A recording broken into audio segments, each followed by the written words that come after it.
Assalomu alaykum qarindoshlar.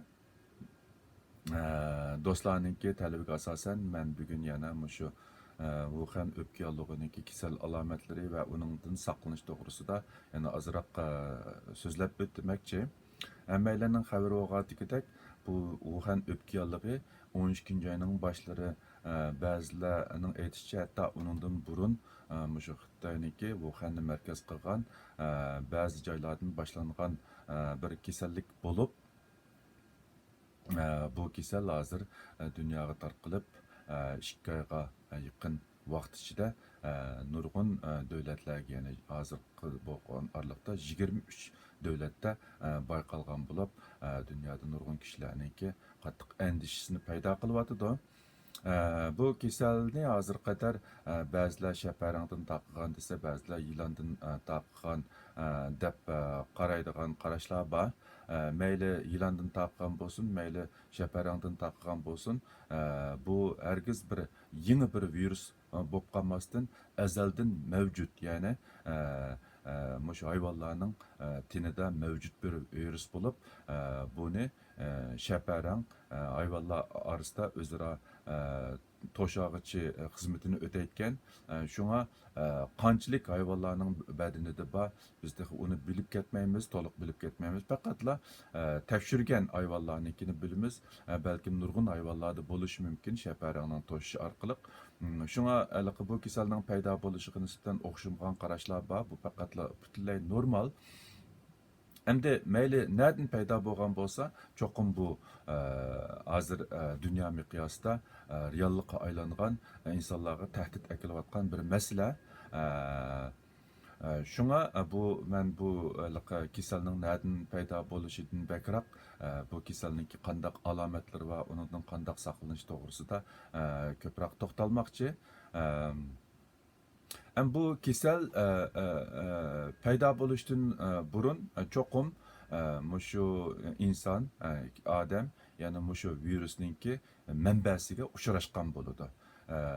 Bu odam endi bu virusni konkret qandaq yuqtirib oldi, buni bilish tez, lekin bu virus oldi bilan bizninki nafas yo'limizga kirganlik uchun, ya'ni zukamga o'xshash alomatlarni paydo qilganlik uchun ko'pincha kishilar balkim bu nafas yo'li orqali yuqqan bo'lishi mumkin deydi.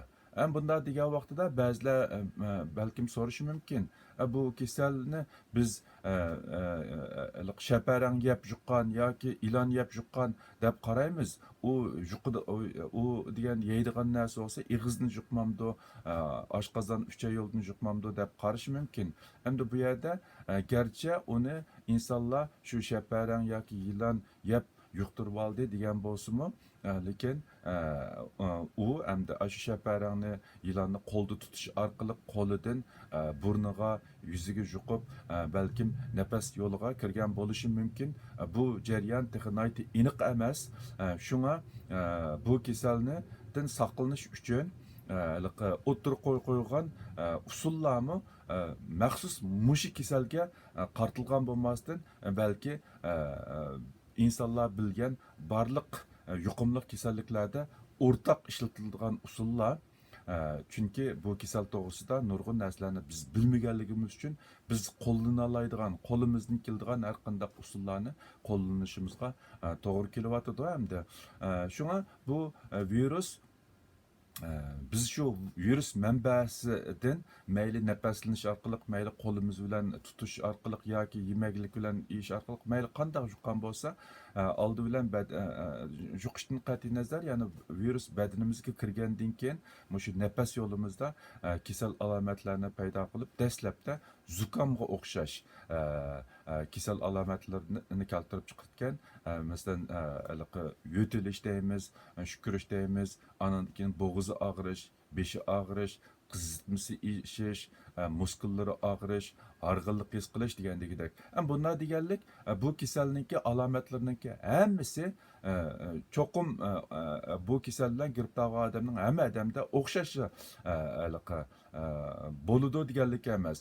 Şuna insanlarninki yosh qo'ramininki kasalga taqobil turishninki yuqori tuvanligiga qarab o'xshamgan insonlarda o'xshamgan kasal alomatlari bo'lishi mumkin.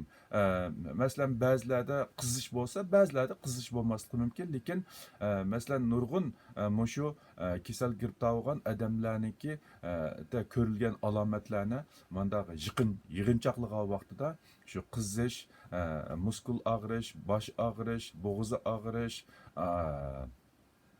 anandan keyin yutilish, shukurish degandagidek ashtaq alomatlar bilan boshlangan, ba'zilarining ig'ir bo'ladi, ba'zilarining yengil, oxirisida anandan keyin o'pka ig'ir darajada yallig'i paydo bo'lib, o'pka zaifligi, anandan keyin böbrek zaifligi, jigar zaifligi bilan bu kasal agar shu virusninki ustidan g'olib kelamasa o'lab ketgan hamda. Bu o'lab ketishi hozirga qadar hamda shu kasalninki o'ziga bog'liq bo'lib, hamda bizda bu kasalga nisbatan unumlik davolash usuli bo'lmaganligi uchun shu mayli o'lab ketsin, saqaysin, ko'pincha hollarda o'zininki shu immunitet kuchi bilan zich munosabatlik. Shunga o'lab ketganlarniki ko'pinchisi yoshli cho'nglar hisoblangan. Albatta tunugun Filippindan o'lab ketgan u kasalmi 44 yoshli kasal ekan. Bunday vaqtida yoshlarning bu kasaldan o'lab ketishi nisbati bor degan gap. Endi shu virus yuqumlangandan keyin yuqorqidek alomatlar paydo bo'layotgan ba'zi ilmiy maqolalarga asoslangan vaqtida bu kasalniki kasal alomati paydo bo'lib o'lab ketkichi bo'lgan orliq bir kundan 30 kun orliqida deydi. 30 kun aralığında. Köpüncüsü şu 14-15 gün içinde ölüp ketken, en tuz ölüp ketkenler 24 saatin 48 saat içinde ölüp ketkenler var. En uzundan nıpqallarım 30 günde ölüp ketkenler var. Elbette bu keselden sakaygallar var. Hem de bu keselninki alametleri. Hem deslepte görüldüğün alametleri şu kızış, boğazı ağrış, şu zukamdaki alametlerle okşaydı.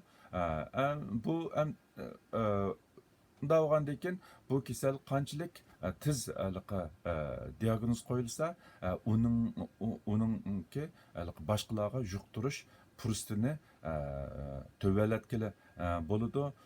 Şuna biz özümüzde şu kesel alametlerini bayqıgan aman özümüzge nisbeten bir xil ayrış ilip berip özümüzningki etrafımızga urug' tuqqanlarimizga yuqtirib qo'yishni saqlashim kerak.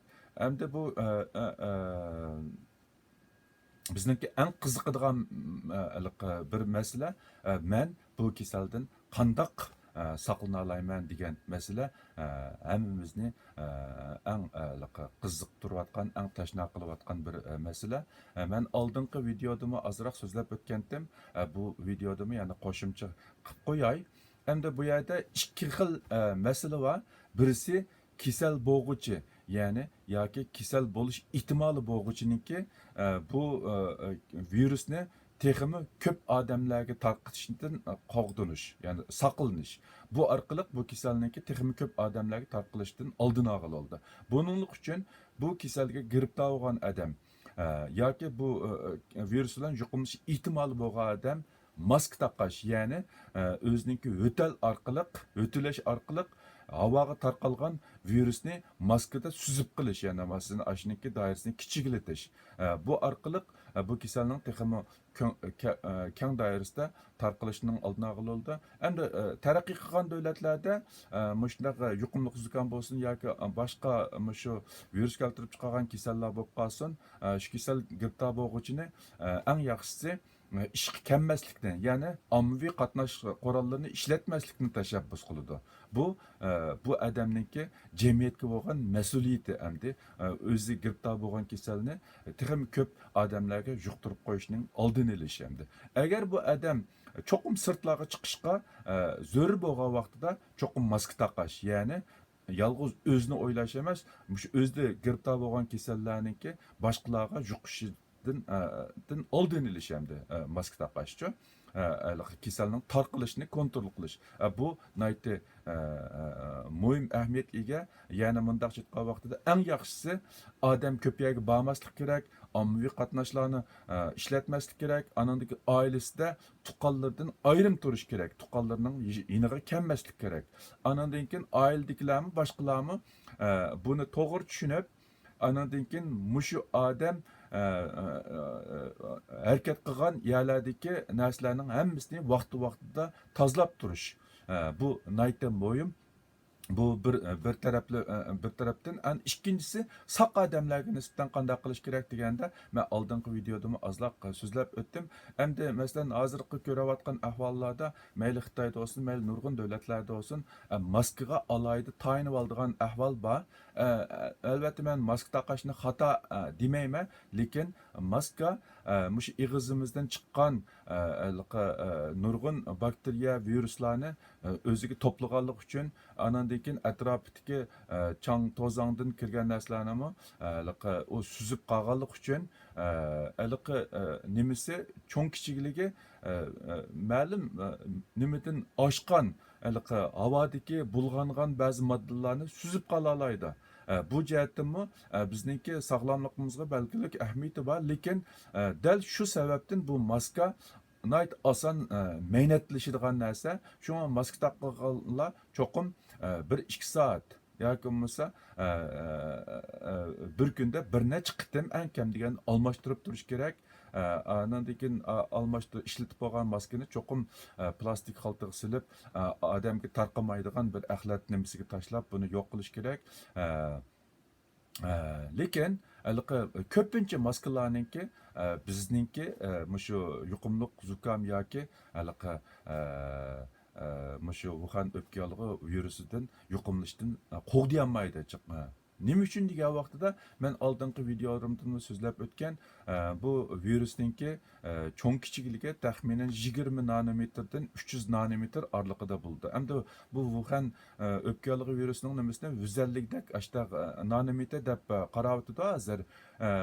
Maskininki, to'shkininki kichikligi maskaning cho'ng kichikligi bu virusdan nurg'un hassa cho'ngchu. Bunda chiqqan vaqtida bu virus maskaning to'shiklaridan nurg'un hassa kichik. Shunga havoda tarqalib yurgan viruslar oldi bilan bu maskaga chaplashidi. Chaplashgan vaqtida biz uzluksiz nafas ilib turganligimiz uchun birinchi qitim nafaslangan vaqtida sumurilib kirmisimi badanimizga biz har bir minutda 12 qitimdan 15 qitim nafaslanganligimiz uchun shu maskaning sirtqi yuziga chaplashib turgan viruslarni biz yana nafaslanish orqali badanimizga sumirib kirgizishimiz mumkin. Shunga bu nuqtani nazorat qilganda sog'lom bir odamga nisbatan odatdagi maskalarni taqash bu kasaldan unumlik qo'g'dashninki bir usuli emas. Shu eng yaxshisi maska taqqan taqdirda shu 1-2 soat ichida cho'qim bu maskani tashlab turish kerak. Chunki maskaninki yuziga to'plashgan viruslarni bizning badanimizga qaytadan kirishdan saqlanishimiz kerak-ku biz. Ana eng muhim narsa nima degan vaqtida shu Wuhan o'pka yolg'i bilan yuqumlangan kishilarniki o'tili orqali havoga chiqqan viruslar nayt qisqa vaqt ichida shu atrofdagi shaylarning ustiga qo'nadi bu viruslar. Qo'ngandan keyin bu virus chang to'zonga o'xshash u yerdan qayta yana havoga ko'tarilmaydi odatda. Bu qandoqlab bizga yuqadi degan vaqtda dal bizning qo'limiz orqali yuqadi. Shu boshqalar kasal giribtor bo'lganlar o'tilab pishkirib chiqqan virus atrofimizga shaylarning yuziga qo'ngan vaqtida biz uni qo'limiz bilan tutib, u qo'limiz bilan yuzimizni silsak, qo'limiz shu virusni boshqa yerdan akilib o'zimizga yuqtirgan rolni o'ynaydi-ku. Shunga bu virusdan saqlanish uchun eng muhim narsa qo'lni vaqti-vaqtida yuvib turish kerak. Andan keyin oilamizda yoki yaqin atrofimizda shu zukam bilan yuqumlanganlar bo'lgan vaqtida ularni ayrim tutish bilan birga shu odam harakat qilgan doiradagi barliq narsalarni vaqti tozalab turish kerak. Masalan, bolalarımızning o'yinchoqlarini tozalab turishimiz kerak. Andan keyin ishning tutqichlarini, shu ish qilib qo'l bilan tutadigan narsalarniki hammasini vaqti tozalab turishimiz kerak. Andan keyin qo'limizni kam deganda 20 sekund nima bilan yuvib turishimiz kerak, sopillab yuvib turishimiz kerak. Andan keyin yumg'an qo'l bilan, mehnat qo'li bilan yuzimizni tutmasligimiz kerak. Qancha burnimiz qishib ketsin, qo'limizni ketsin, cho'qim oldi bilan qo'limizni pokiz yuvib, andan keyin tutishimiz kerak. Mana hozirga qadar shu aniqlangan ahvollar qarag'an vaqtida shu qo'lniki bu kasalni yuqtirishda nayti muhim rol o'ynaydiganligi ta'kidlanyapti.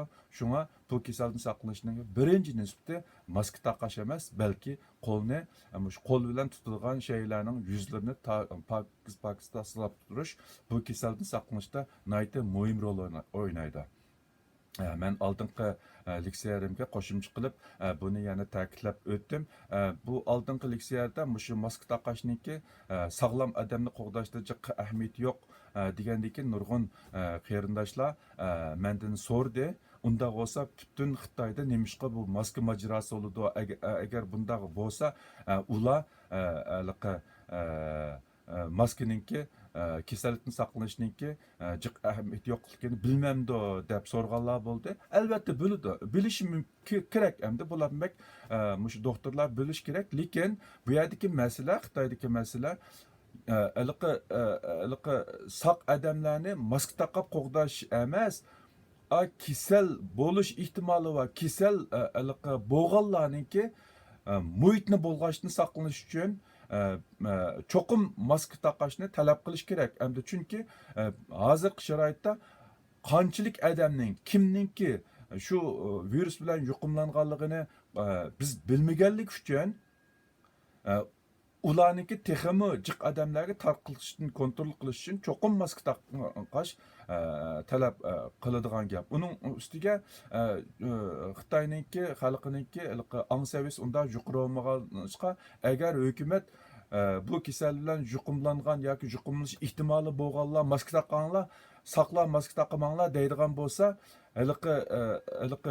kasal o'ziga o'lim jazosi bergandagidek, men buni kasal, sizlar meni cheklanglar yoki meni kamsitinglar, meni turadigan yeringlarni qo'g'lab chiqaringlar deb o'zini o'zi o'lim jazosi berganga o'xshash. Haq buni uqqandan keyin ularni texmi kamsitadigan gap, chetqaqadigan gap. Andan keyin insonlarmi bular o'zininki kasal bo'lganligini farq etmagan yoshurun holatda turganlarmi o'zini o'zi bilib maska taqishi notayin. Shunga bunday ahvol ostida agar ular maska taqmagan vaqtida butun xalqqa tarqitish, ya'ni o'zining yo'tal mushnimsi orqali muhitni bo'lg'ab texmi jiq odamlarga tarqitish ehtimoli bor. Shu sababdimi maska taqashni o'zini qo'g'dash yoki tarqitish deganini ori jumaylarki maska taqashni talab qilyapti. Lekin biz g'arb dunyosida muhitda mutlaq ko'p ahvolda bu virusning bulg'unish ehtimoli tuvan bo'lganligi uchun faqatla shu kasalga giribdor bo'lgan yoki shu giribdor bo'lish ehtimoli bo'lganlarga maska taqash. Eng muhimi ularni ayrim bir yerda tutib ommaviy so'rlarga bog'izmaslik, agar berish majbur qolgan vaqtida maska taqash orqali bu kasallikni shu jamiyatda keng ko'lamda kontrol tarqalib ketishning oldini olg'ili bo'ldi deb qarayapti. Bizga nisbatan undan keyin agar o'zimizga ishonsak, bizda unda kasal yo'qligini, atrofimizdagi odamlarga yuqtirish ehtimoli yo'qligini bilsak, bizga nisbatan maska taqashniki alayda bakka cho'ng ahamiyat yo'q. Agar cho'qim taqmasam bo'lmaydi, taqsam ko'nglim rahat topadi degan bo'lsa, bu xato emas, lekin maskani 1-2 soat ichida almashtirib turish kerak. Bir maskani uzun muddat ishlanishini saqlanish kerak. Eng muhimi qo'limizni pokiza yuvib turish kerak.